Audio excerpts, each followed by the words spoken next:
simple setup of the story and your character. So The Turning is an adaptation of Turn of the Screw, and it follows a governess who's hired to work in an old manor to take care of a pair of orphaned children that are also being looked after by an older nanny, but they need a live-in tutor and a homeschooler, basically. The modern version is like a nanny who teaches.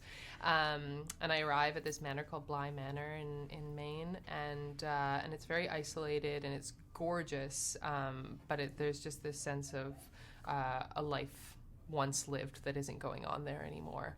And as soon as I enter the house, it starts to feel like something has happened there. If it's just many, many lives lived, maybe it's that, but something intuitively feels wrong about the place. Like there's some sort of secret thumping beneath the surface.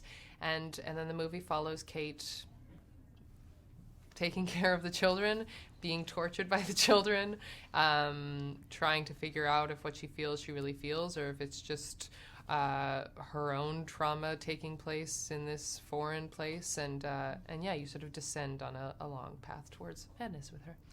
Maybe. Sorry. Speaking about this descent, it seems as if it's both like a horror story as well as a psychological thriller. Can you talk about that a bit?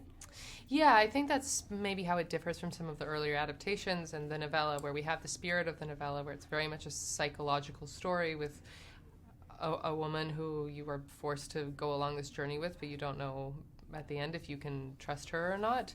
And yet we wanted it to be scary as well, and not just be what the novella is, which is amazing, but this sort of meditative, long, drawn-out, sort of unsettling horror, but nothing that gives you moments of real catharsis. And we wanted both of those things in our movie while staying true to the original spirit.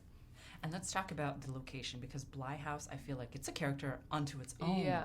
So can you talk about that a little bit? What was the funnest part, or what was the scariest part about being in this huge manor? I mean, the estate that plays Bly Estate in the movie is enormous and gorgeous and just so unlike anything we have really in America or in Canada, where I'm from.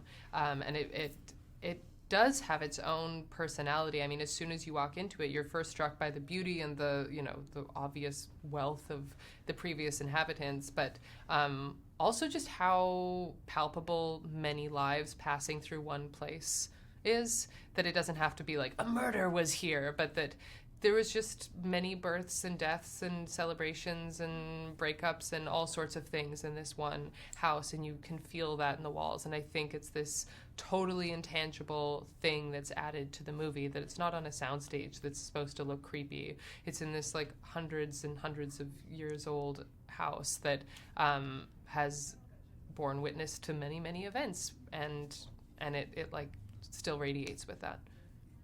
I'm not going to lie, this movie is a bit scary. So I want to ask you, as the star of this movie, what scares you? Many things. Climate change I find just so terrifying in a constant, like I find it hard to be alive way, because it's so terrifying what's happening to our planet. The sort of greed of horrible men in charge that, pride some sort of being a bossness and wealth over the well-being and health of millions and millions and millions of people. Being like hunted by someone would really scare me. So I'm just terrified of so many things. Where is the buzz? Oh, where is the buzz? You said was mine. Where